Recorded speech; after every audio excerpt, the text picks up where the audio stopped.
Yo, Tree, I think I've been on Destiny's stream for a long time. I think that might be some of the crazy. So apparently, I hate pride or something like that. Someone saying that. You hate what? I hate pride. Oh, oh yeah. We watched a video. I don't remember if I did. I felt like there was a video where you either misquoted the person or it was like not exactly. I don't remember.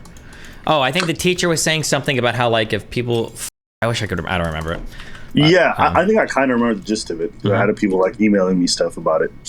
So the teacher like has these Muslim kids who don't attend the Pride thing, and then she starts lambasting them, saying like, you know, we attend your Muslim stuff. Why don't you attend the Pride stuff? It's like, but Muslims don't really care whether you do that. I don't think I've ever heard Muslims say that. And then the second half, she goes on to say, well, you know, in Uganda, they murder people just for being gay, which isn't true, but it doesn't matter. And she goes, they murder for, if you believe in that kind of stuff, you don't belong. And I'm like, where did the jump happen from I didn't attend Pride Parade to all of a sudden I'm somehow like complicit in some kind of law that wants to murder gay people? Like, I understand that maybe the teacher is trying to draw on the sentiment that a lot of people who don't support LGBTQ stuff, some of them believe in capital punishment for, but these Muslim kids, okay, they're kids who have nothing to do with any of that are being just thrown that. I felt like she was almost misrepresenting what they were doing with their protests, or even bringing that up and trying to guilt trip them, which I thought was grossly inappropriate. But anybody wants to criticize me and say, "Oh, Abba, I feel like you misrepresent her," I'm like, that's fair. That's probably true. Wow. Yeah. So I think that's like the gist of the. A lot of people are linking. Apparently in Uganda they do kill gay people, but I don't know anything about that. Some guy in my chat's really mad about that. So. Yeah, he's probably linking old articles. I'm pretty sure that shit was already amended. I don't know. It was from May 30th, 2023. Uganda enacts harsh anti-LGBTQ law, including death penalty. That's a death penalty for aggravated homosexuality, whatever that means. What it says here is the bill still prescribes the death penalty for what it calls aggravated offense, such as child abuse, according to this BBC article. But I don't think it says you're going to be killed for being gay. Okay, just for aggravated homosexuality then? Child abuse. Child abuse is what it said, which I think that's kind of based. I'm not gonna lie, but hey, the death penalty for child abuse, we can debate that. That's a different thing. But it doesn't matter. I don't want to argue that. Okay. I've seen this pride stuff really take over, especially here in Canada. It's gone to the point where people are protesting in the streets, and that's where you see videos of the flag being stomped. It's interesting because I feel like the culture war that people are discussing is not even an American phenomenon at all. It's like it's become global. And I feel like American politics are central to it, but it seems as though everyone everywhere around the world is ingesting it. Like the pride stuff? Yeah. Like it's just a big talking point even here now, where it's like made into the newspaper a bunch of times. And so I feel like the culture war that exists in American politics is now just been exported. Like, I feel like on a global scale, what you feel like localized issues just don't feel like that anymore. You get what I'm trying to say? Because America is exporting like issues to the entire world, that like every single thing becomes like globalized and like all of it, like kind of like that, or so like yeah, this is social. Yeah. I think these disagreements already exist here, but I think what ends up happening is that American media just fans the flames to much more higher degrees, because they're seeing a trans woman in fucking Utah who does this, and then all of a sudden a bunch of Canadian people are protesting even stronger because they're sharing that video. So you're just seeing, like, it feels like there's a lot of cross-pollination. Sure. It reminds me of actually one of the weirdest things. I feel like I must be missing something, but like, didn't Trudeau basically try to ban pistols or purchasing new pistols in Canada because of the Uvalde, Texas shootings? Yeah, absolutely. Right after that happened, that's when he pushed forth that legislation. So it's like, one, that was done with, I'm not pretty sure, I know. That was done with a rifle, number one. And two, that was the United States. That was just so weird and bizarre to me that like line of reasoning was, but yeah, I don't know. I just thought it was funny.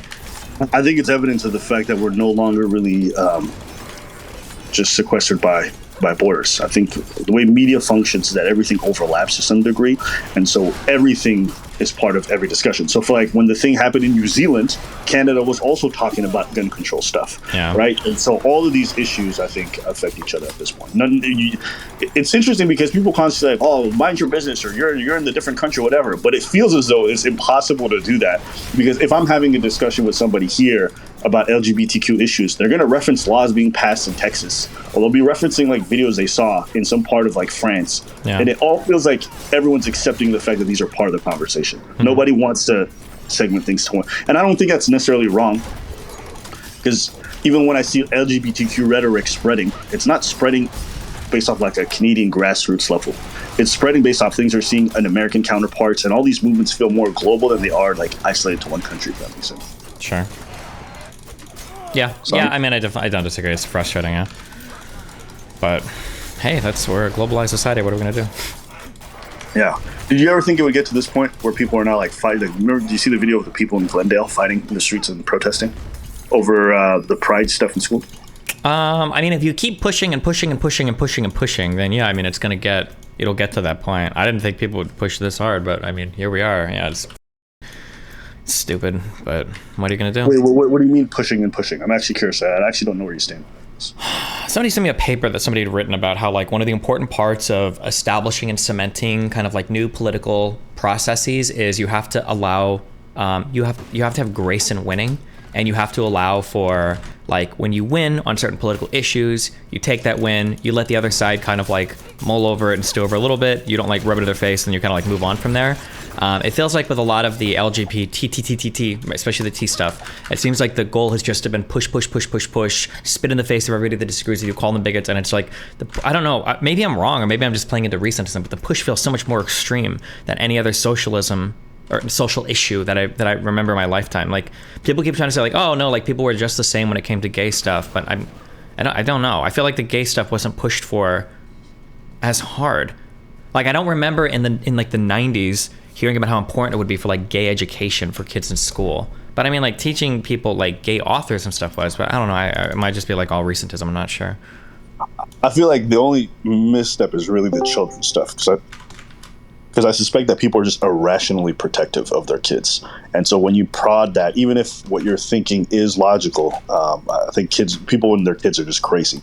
And sure, also I would say too, I wouldn't call that irrational, because like I said, like I think if you were to ask me about stuff going with my kid in school, I would come off as a crazy conservative. Like I said, like if I found out, for instance, that my kid was using different pronouns at school or some shit, and that was going on for like a year, and then I found out from like one of his friends, and nobody at that school even told me, I would pull my kid out of school 1,000,000%. He would never be sent there again. Like, I would lose my mind.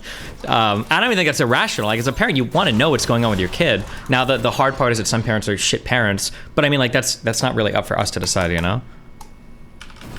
Yeah, no, I definitely agree. On the side of the left, though, I think in their mind, they've kind of had their way with the cultural war for the last, I think, 40, 50 years.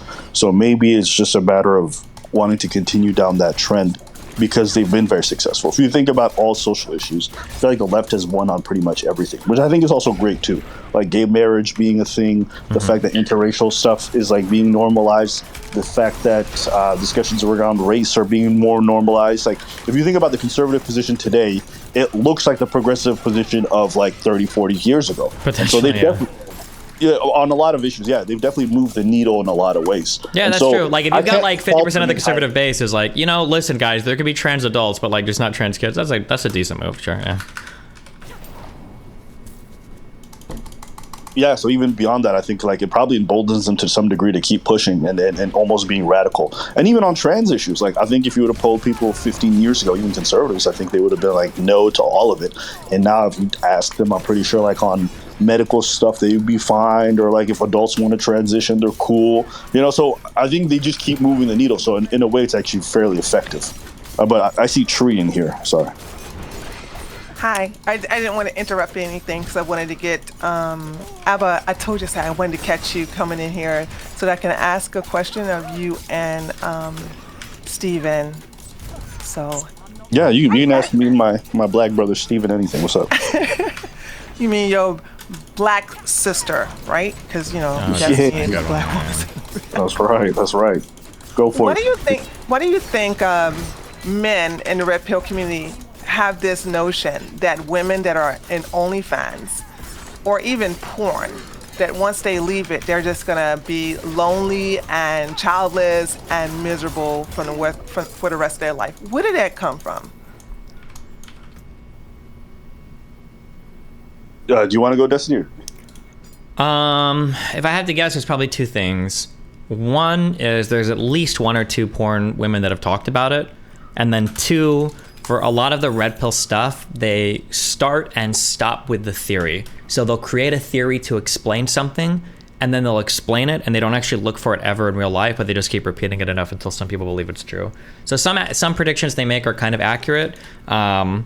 Like maybe women might reach 35 and be miserable in their careers if they're lonely. Like that might be accurate to some extent. But then other predictions they'll make, like women enjoy juggling a high value man, that have no basis in reality and will never have basis in reality. So just for red pill people, it stops and starts with the theory. They don't ever look to the real world for things. But that would be my guess, is where that comes from, those two things.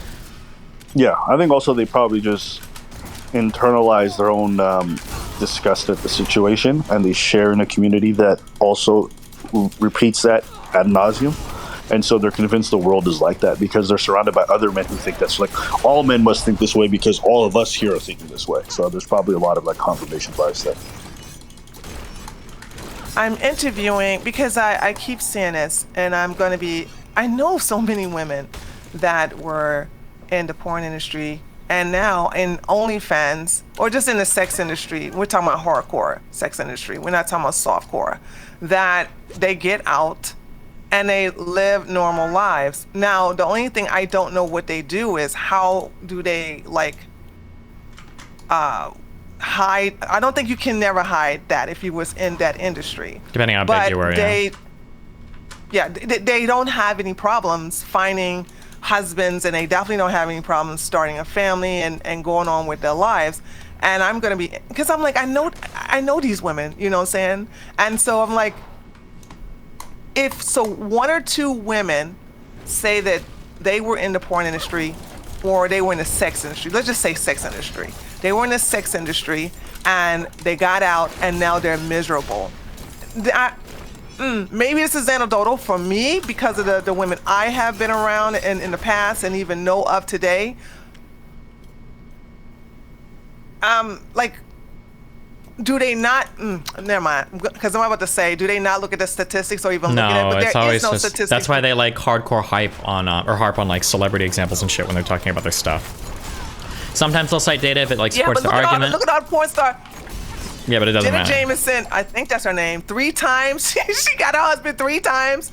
Makifa. Okay, Mia Khalifa. I don't think that's her real name, but there yeah. you go. Her. Yeah, her. So it's like a long list of women who were in that, and they got married. Well, go debate him and bring him up. I mean, I could just say I know that stuff's not true. I mean, at the end of the day, you know, there's going to be guys who are never going to be open to it, and then there's going to be other men who are 100% open to it, and there's going to be people in the middle. And you know, when you fall in love with somebody, you overlook a lot of things, and for a lot of people, that's definitely an opening. I know for me personally, like if someone told me, you know, in the past they've done sex work, but they're done with that, if they've been done with it for a while, like, I don't think I would necessarily be opposed to it, to be honest with you. But I know other folks who'd 100% be against it, and those people are traditionally the folks who like live in the red pill spaces, and so. I know that stuff not to be true. I don't know. I think those guys can even get a woman. And I also think that it's a lie. When you sit up here and say you want to, they call them 304s, right? Yeah. But that's all you pursue. That's all you. Yeah, I was gonna say I don't even believe that those red pill people wouldn't pursue those girls, because if you look at like who these red pill people are dating, more often than not, it is like a bunch of like Instagram girls, like OnlyFans girls. Like that's almost exclusively who they seem to be around. Yeah. Did you see that clip, Destiny, from I think it's like the Sartain guy, where I think like he was talking about how he went on the Fresh and Fit podcast with this like girl, and she got lambasted by the crowd and everybody for like the whole show, and then he asked her like, yes, and then she made like 100,000, no, 12. She got 1,200 subscribers the next day. Mm-hmm. Yeah. So all like they were just shitting on her in the chat the whole time. And then after her appearance, like she jumped up in OnlyFans subscriber like 1,200, which I think is like amounts to like approximately like $60,000 a month, which is crazy when you think about it. Mm-hmm. And And she said she'll do it again. And of course she'll do it she again. will. So it's just a funny thing where even in these communities where they try to pretend, I think that's just a self-defense mechanism to make themselves get better. But when no one's looking, like they're hardcore simping for these whores. Yeah, I don't know if you guys noticed. Somebody pointed this out to me on Twitter the other day that like there's a lot of clips that go viral where like a guy is asking a girl like ridiculous questions and the girl's just giving the worst answers ever, and it's obviously like supposed to make you hate women. A lot of these skits and TikToks accounts are just ran by the women. Like all they're doing is they're just farming the outrage that like a lot of these guys have about them, and then it's like all their accounts. So it's just kind of funny to see. Okay, so this is actually a deeper question. I have to imagine that kind of loathing has to lead. Okay, is this a stretch to say those kinds of environments gotta like potentially lead to physical abuse? Is that a weird thing to say? That there's also hatred mixed in with the fact that you're desperate. No, I'm just saying if you have that dynamic with ladies where you hate them but you also follow them the entire time but you're constantly speaking negatively, I just gotta imagine like there's gotta be something in there very like, yes. I believe that there is a certain type of mentality where you want to punish the woman for whatever reason, and it has to stem from your own view of your own mom. So, and your favorite person, Myron, this is what I always noted. When I listen to him talk about his mother, it's never in a good light. Same thing with Andrew Tate. You know, saying he blames his mom for the fact that his ain't shit daddy was never there. So there's a lot of Damn, does Andrew Tate really say that? Well, he never said he hates his mom. He says, I'll repeat it because I have the video. He said, I remember when dad was gone for months on end and he came in and my mom just started bickering with him. And he said, sorry, son, can't come here. Bitch won't shut. He actually said, he called his mom a bitch. Bitch won't shut up. See you. Let's try it next time. And he left. And he said that, you know, my mom didn't see my dad. My dad haven't been home for several weeks or months. And only first thing she comes in and she starts bitching at him. And it's basically her fault that he had to leave because he didn't want to hear that noise. I was like, because your father ain't shit. What the fuck is this going around disappear, not helping financially? It's the reason why you guys had to go to London, because he wasn't doing anything but living out of his car, going to chess games, and then using that prize to basically get to the next tournament. He wasn't even taking care of you guys financially, hence why she had to go on welfare for the whatever the kind of welfare you call it, government assistance, when she went over there. So it's like he blames his mom for his father not being in her life. Damn. Bree's been doing her research. She was looking at family relationships. Well, yeah, because you know when I do a research on a lot of these men because I find them potentially dangerous to women, and when I see other women, not men, when I see other women say, well, you know, they're not so bad. I mean, I don't agree with everything, but he has a good message. And I'm like, what the fuck good message he has? So it's like, if Jeffrey Dahmer starts saying Black Lives Matter, are you gonna just like, you know, just discredit the fact that he ate niggas? I'm like, what the hell are you talking about? Like, you got it. It's amazing that people say, well, this very, very, very bad person said something based or something I agree with, but I'm just gonna cherry pick and just forget what type of character that person has. Tree, I'm gonna ask you a different question. Have you? Okay, this is personal. Actually, I don't know. Sure. Have you ever been in a situation like that in your own relationships?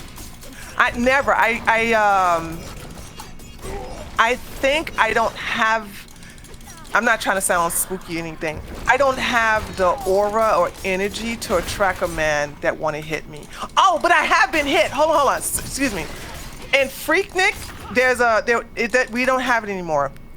There was a thing in Atlanta called Freaknik, and me and my girls was walking, and some guy slapped me on my ass, and I turned around and slapped him in the face, and I got in a fighting position. I was taught by my dad that if I hit a man, get ready to fight.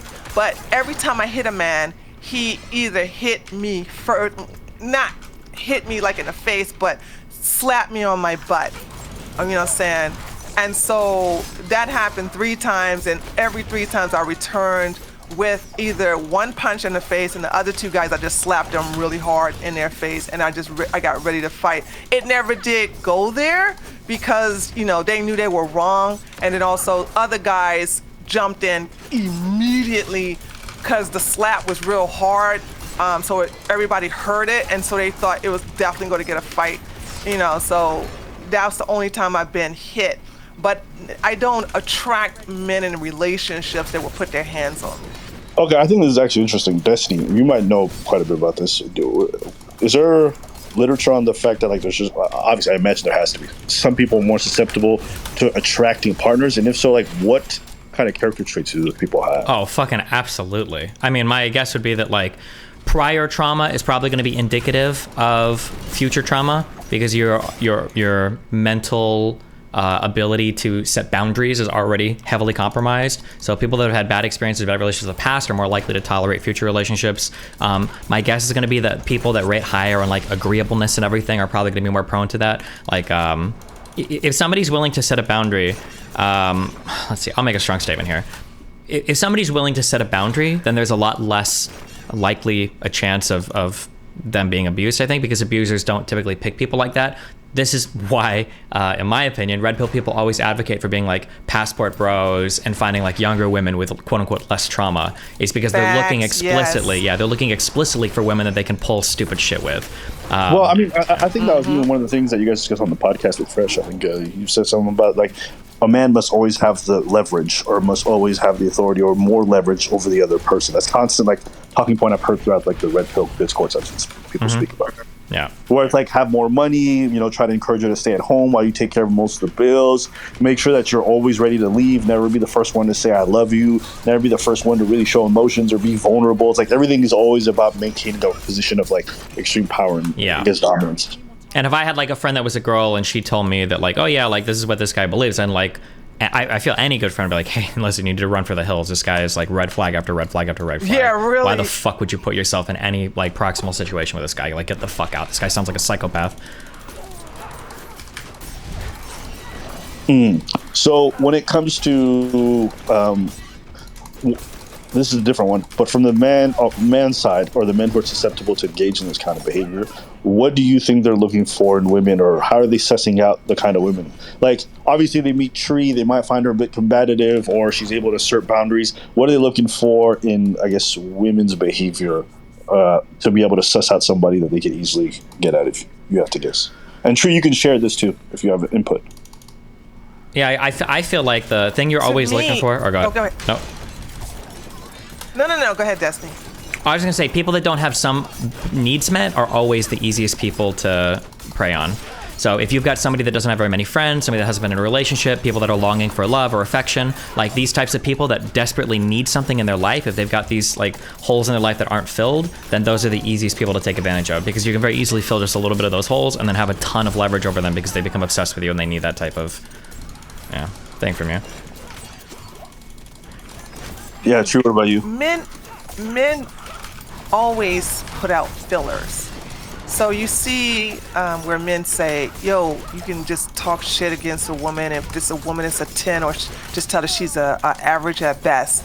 And I think they try that, and some women may go, oh, they may. And that works with some women, and some women like, fuck you. I'm like, I look good. Like, that's why you up in my face. But I think it's a numbers game. They will run that on some women, and they will find the women and go, for real? And they'll just, that woman will try to please them or try to get their favor and try to see that she's beautiful or that she's worthy of their attention, blah, blah, blah. I've seen it happen, actually. This is why they always say, like, they don't want masculine women, right? I don't want a woman that's going to fight with me all the time, right? Right. Yeah. And because they don't want a woman to basically have her boundaries and stick to it. It's interesting because I know this stuff intellectually, but I think I'm just like looking back on my own personal life and my personal experience, and I'm realizing the women who I met, who I dated, who I felt like could have been very susceptible to that behavior, were all like very young.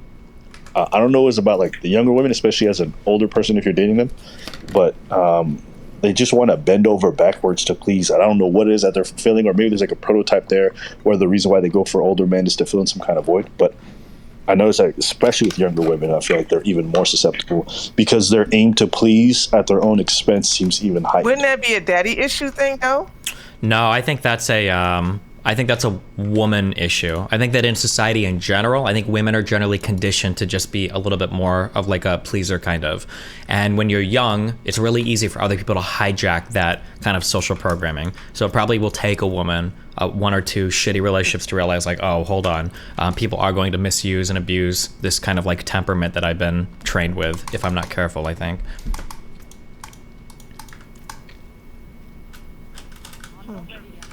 Yeah. I will say though, that kind of power dynamic. Did that at all? Because I'm trying to think, like, how was I a pleaser when I was young, and I can't. Well, I mean, you seem like you have a really aggressive personality, like you're outside of the norm, right? But you know that your temperament tree is way outside the norm for most women, right? Yeah, okay, that's true. Bree, have you ever pedestalized someone like that you were interested in? I'm sorry, you came in broken up. Can you say that again? Sorry, Ava. Have you ever pedestalized someone that you were very like keen on? No, because, and I have to blame that on my dad. My dad was a whore, but he was I guess because he was such a good father in bringing me up, he didn't want me to turn out to be like the women that he married, and that he would cheat on my stepmom with. And so I really did not have any respect for these women. And I looked at them, and so I always looked at them like, damn, you doing all this for my daddy, really? So I guess I implanted in my mind to never, this is what I would say, never be her, never be her. So all these women would cook for they know my dad's married, right? They would cook for my dad, they would buy stuff for me to try to please my dad through me. They just did everything catering to my dad, put my father on a pedestal. And there was two women, by the way, what I'm about to say is already, it's common knowledge because I've talked about this before. Two women took themselves out in front of my dad because my dad would not leave my stepmom. Wait. When you say took, like they killed each other? Yeah, no, they killed themselves. Like the first one, Jesus. I didn't see the first one. We just saw her body with a note on top of my dad's hood. Hello? Sorry, are you saying they committed suicide? I just want to make sure. Yeah, they committed suicide. The first one did it in the middle of the night, and she did it with pills, and she just tied a suicide letter to her chest, and she laid on my dad's car. And so, because my dad worked the morning shift at the police department, so when he got up, he would go out and everything like that, and I would get ready to go to school, and so we would come out together, so he would drive me to the bus stop, and there's this dead body on my dad's hood. And the second woman, now I think this really changed me in reference to I would never let a man get to this point where the other one was a woman, and I knew about her for like 3 years. And she was outside making a lot of ruckus, and she's basically had a revolver. And she was like, if you don't fucking come out here and blah, blah, blah. And my dad's trying to stop me from seeing it. Too late, I was gonna watch this. And long story short, I actually saw it where she shot herself in the head right when she started to hear the police sirens coming to the house. So, and they both killed themselves over my father. So I never ever said it just ingrained in me that I will never worship a man and put a man on a pedestal to the point where I love him more than I love myself. So that would never happen. Yo, Tree, I think I've been on Destiny's stream for a long time. I think that might be some of the craziest shit I've ever. No way. No way. No way. That got to be the craziest shit you heard. I mean, Destiny can clear the record. I'm not even joking. You're telling me two women committed suicide over a guy? Like, then you know how to cry. That's pretty wild. Oh my God, no. Hold on. Am I the only one that know about women who actually killed? Hold on. I need Steven for this one. Steven, Do you not know anyone who committed suicide over a woman or a man? I mean, I think I've made a lot of women suicidal, but none of them actually kill themselves. So no, that's pretty rare. Yeah, the women that Steven involves themselves with are too soft and pixie-like. They wouldn't pull the trigger. But obviously, your dad he's fucking with much more unstable and serious women. Women who understand how to be committed to an action. Jesus. Yeah, he's right about committed to an action, because isn't it true that, you know, women have the highest attempts in suicide, but men actually have the success rate? Yeah, something like that, yeah. Yep. Yeah, women attempt suicide way more often, but men succeed at it. That is a crazy story. That is so wild. I was going to say this before, but I guess it is. I don't think it is. I'm sorry for interrupting you. I don't think crazy. It is because... Also, wait, hold on. I'll be right back. Hold on. You guys can keep going. I'll be back in a second. Okay. I don't think it is because I've heard other women and even some men do this successfully over a partner or a husband or whatever, leaving them and or refuse to do this. This is not something that, I'm not saying it's common, but I'm not saying it's very, very rare either. I know, so I guess I'm just, you guys are not familiar with that. Then again, it could be rare for you all to know of someone who's done that. I mean, I think suicide is common enough that I think most people. Look at Tina Turner. Hold on. I just remembered it. Look at what happened with Tina Turner when she was when Ike and her was fooling around. The woman he was living with shot herself, but she survived though. So. Yeah, I mean, I think most of us know somebody who's committed suicide, but necessarily committed suicide over someone leaving them, I think, is a bit more rare.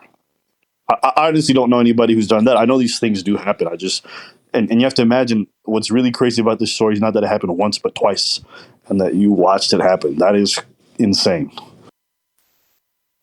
Well, I didn't watch the second one. I guarantee you, everybody knows maybe somebody who's committed suicide, and there's probably even fewer people who know somebody who's committed suicide over a lover. But I guarantee you, there's nobody who knows one man who drove two women to suicide. Not to defend my father, because he's a piece of shit, but 6'7", muscular, police officer, handsome, and my father.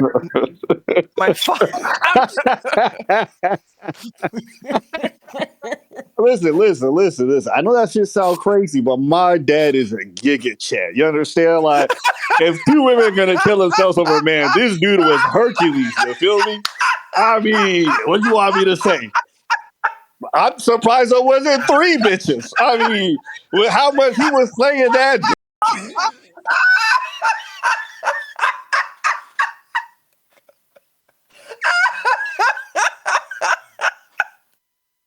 This is fucked. We're talking about real people who died, but that shit was funny.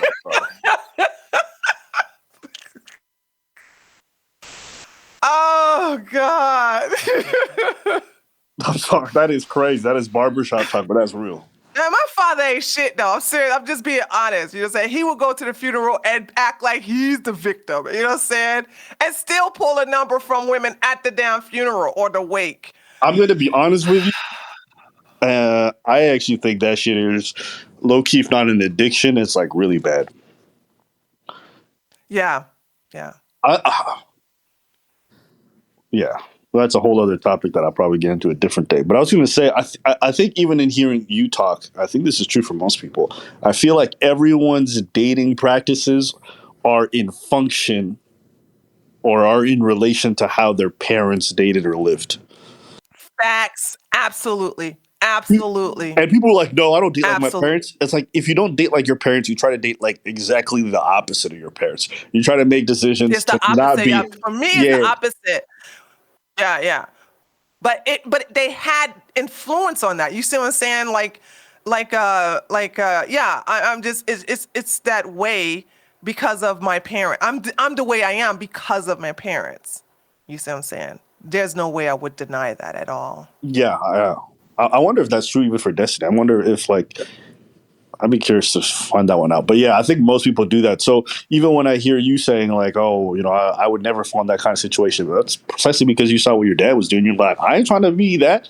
And so you live accordingly. And I think that's not always a bad thing, but it's just, I think our parents are that's why having and I think that's why people have better outcomes when they come from stable families where two parents love each other or are caring for each other. It's like the example that's already Yeah. set for you leads you into having much healthier dating options and dating habits. Whereas if it's fucked up, then you're much more likely to be deviant or to have some kind of dysfunction when it comes to romance. And that was probably even the case for me for a long time. And it like took a lot of self-reflection and different things to help me realize that. But I noticed that almost all of my friends who grew up with two parents and they stayed together in like a decent relationship, all of them, once they hit their 30, was already heavily committed and like on their way to marriage, if not already there with kids. So that's definitely a trend that's also true in numbers, but also been true in my personal life. I also just I can reflect back to myself as that little girl, and some young girls would probably feel bad for her, but I was really disappointed in her. You know what I'm saying? And I can't help the way I felt. It was to me, I was saying you are better than this. You are a woman. You got so much. She wasn't even ugly either. You know what I'm saying? So it's like, I mean, you can get anybody you want, and say, why would you reduce yourself to this man that's not even available to you? He's married, and he would never leave his wife for you.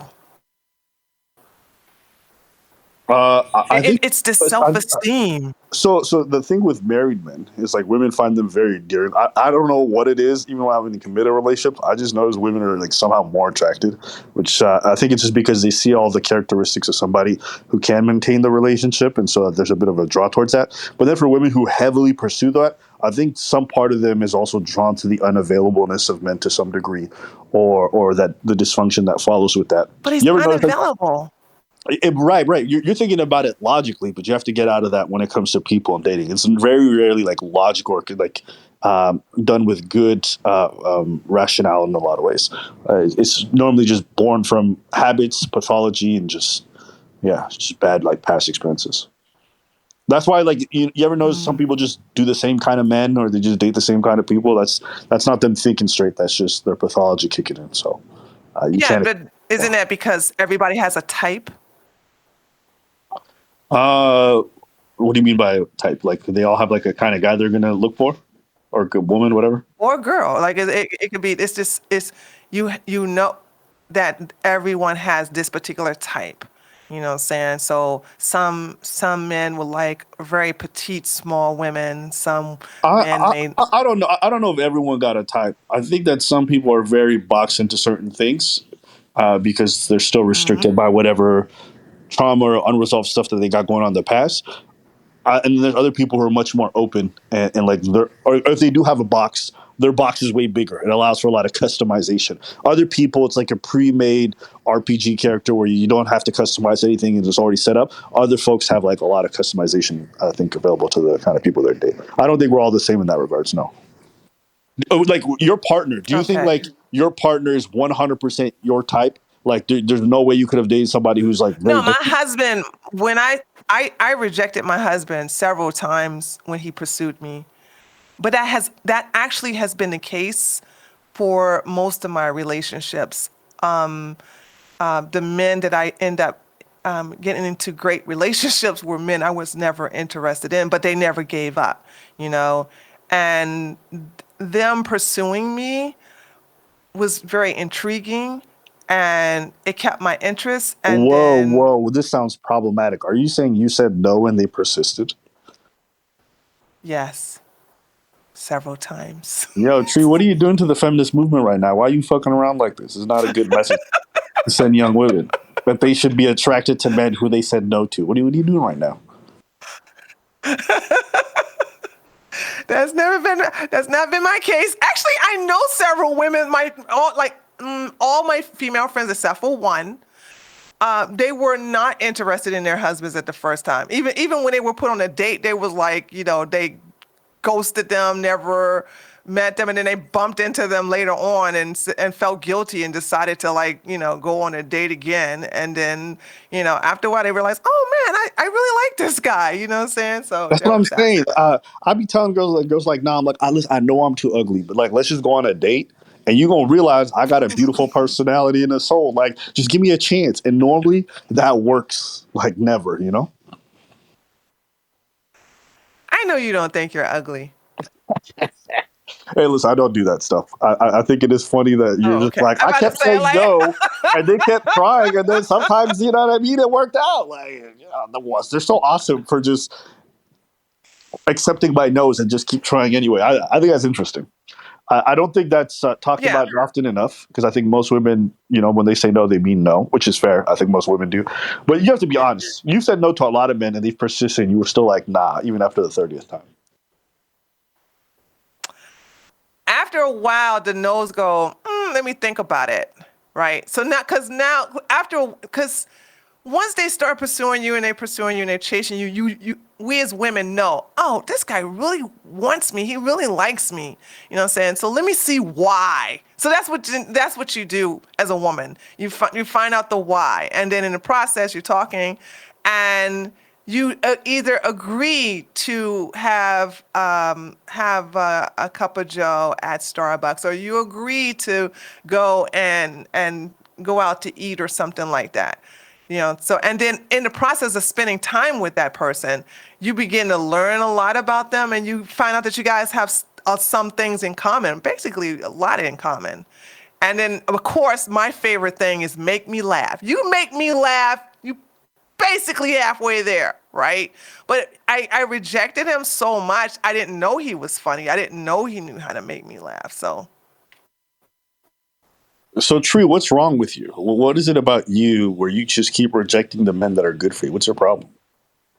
Well, I'm married to one now, so it took a minute. Yeah, no. But you just got lucky. You're lucky you got your father's genetics, okay? Because it could have been somebody else and she would have never had that chance. So, Tree, I'm going to ask you the tough question. What the fuck is wrong with you, yo? Why are you pushing away these men that were always good for you? Why weren't you more open and receptive? I'm a bitch. Based.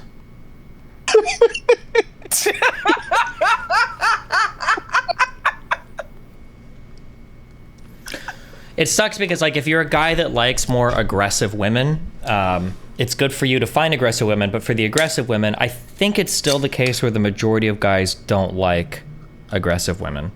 So it's no, that is not true. Yeah. That is not true. I think that is true. I think that is true. That is not every woman that I've talked to that has like a really aggressive demeanor or personality says that most guys feel kind of intimidated or get turned off by it. You can find some that are into it, but okay. Let's roll back. When you say aggressive, what do you mean? Like, is she rolling up on me with her pants saying, like, yo, what's up, dog? No, as in somebody that likes to argue or push back or, like, banters or, like, is, like, willing to, like, shoot the shit, like, pretty hardcore. Like, I would say that, like, a lot of the women that I bring through here have, like, a pretty aggressive demeanor. And just from talking to them, it seems like it can be hard sometimes to find guys that are okay dealing with that aggressive demeanor. But also, this is, like, very anecdotal, so, I mean, I could be wrong. Maybe it's just... Yeah, it is anecdotal. I would just probably disagree. I think... there's definitely going to be a large segment of the person, who like more softer, more passive people, and that's perfectly fine. I know for me, and then a lot of people I know, I think somebody with a little bit more personality, somebody with a little bit more, push. I like it when a girl makes the first move. I like it when a girl's like, yo, let's go here and do that. I'm like, okay, I can be a little passenger princess. Let's get it. I don't mind that kind of stuff at all. But I think that is a very community segmented. I'll also say that women will sometimes say goofy ass shit like, I don't like making the first move because I did it. A guy said he didn't like it. Listen, bitch, I can guarantee you if you made the first move with most dudes, they would all fucking accept it. Because you had one bad experience don't mean dudes don't like it when you hit on them. Mm-hmm. Women just say that shit. I do not believe that women being aggressive or being like, pushy or is going to end up in bad results. I don't believe that at all. No, men are shocked when you approach them. You know what I'm saying? Before I got married, I used to play a nice game called I See You, where I would ask men to do mundane things like, oh, can you open this for me? Or, that whole dropping something and can't pick it up. I know men like to help out, and then of course compliment them by saying, "Oh, you smell so good. You know, what's that you wearing?" And then just basically compliment them, and then say thank you, and then walk away, and that will linger on their head, in their mind, for days. You'll just make them feel so good, right? Or if they have a nice car, you compliment their car, or if they're wearing something nice. Now, what I am very careful about is, you know, if someone is semi-working out and they haven't been to a gym in a long time, I don't go, "Damn, you jacked," or whatever, because for some reason, I realize that men who have never been in a gym and you tell them they jacked, they fucking believe it. I don't understand that. So because, you know, the ego there is delusional, I don't ever compliment men like that. What's wild is Trees just randomly telling men who aren't jacked, like, yo, your muscles are crazy. That is... Why you doing that? No. Okay, I explained that wrong. I was actually clowning on a guy, and he thought I was complimenting him. So obviously he was not working. Yeah, you foul. That's foul. Why you just trying to fuck with a man's games like that? Why you trying to put down a king? What's that about? Him. I didn't even like that nigga. So it was like, I was like, dude, you were so jacked. I was like, damn, when was you at the gym? I ain't been in the gym in a while, but you know, when I work at my job, I have to lift these old heavy ass carts and shit. And I stood there like dumbfounded, like, this nigga think I'm serious. Like, what? and because he felt so good, I didn't even though I intended on mocking him, I just let that cook in his head. You know what I'm saying? I was like, community service, I'm gonna let you think that shit. See, you turned a bad situation into one of kindness. I appreciate that. Let him live with his belief. Don't need to ruin his day. Destiny, I want to ask you this because I brought this up to Tree earlier, but I said earlier that I thought that most people date in relation to how their parents set up their relationship, meaning like either you try to replicate a lot of aspects of your parents' relationship if you thought it was positive or you want to reinforce it, or you go the opposite way because there's some form of resentment towards how your parents dated or you thought it was toxic or whatever. And I want to know if that was the case for you or the people you've seen around you.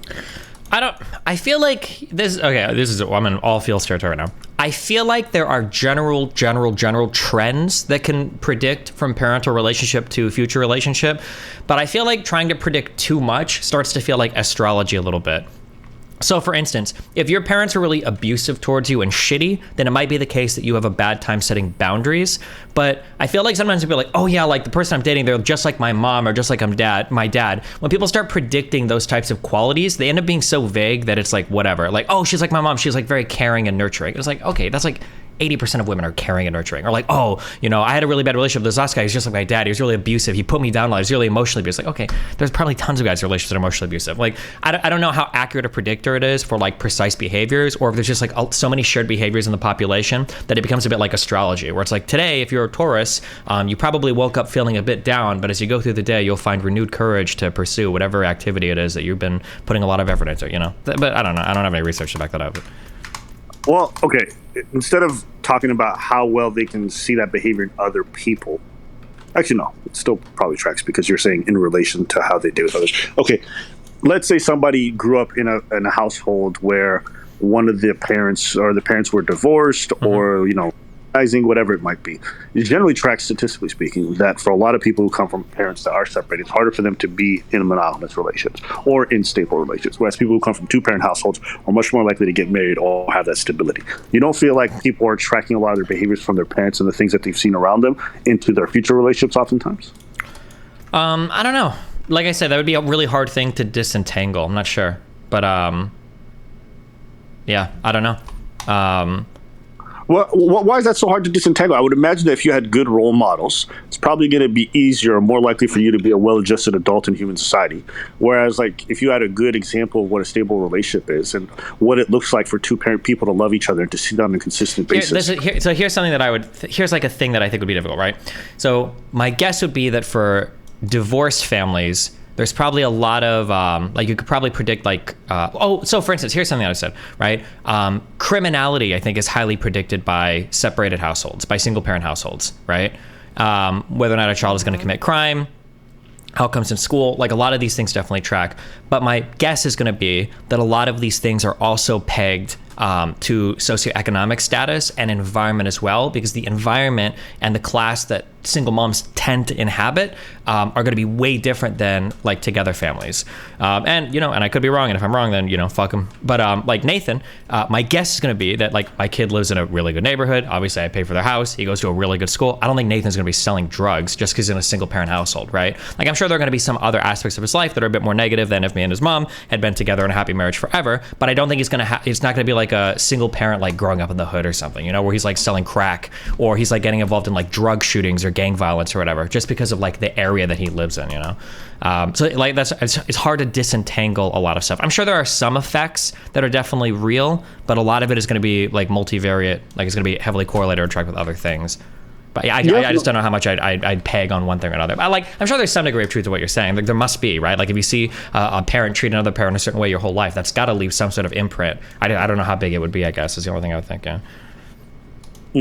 If you were to look towards your own relationships, do you feel like there's anything that you've taken in relation to your parents or doing the opposite of them?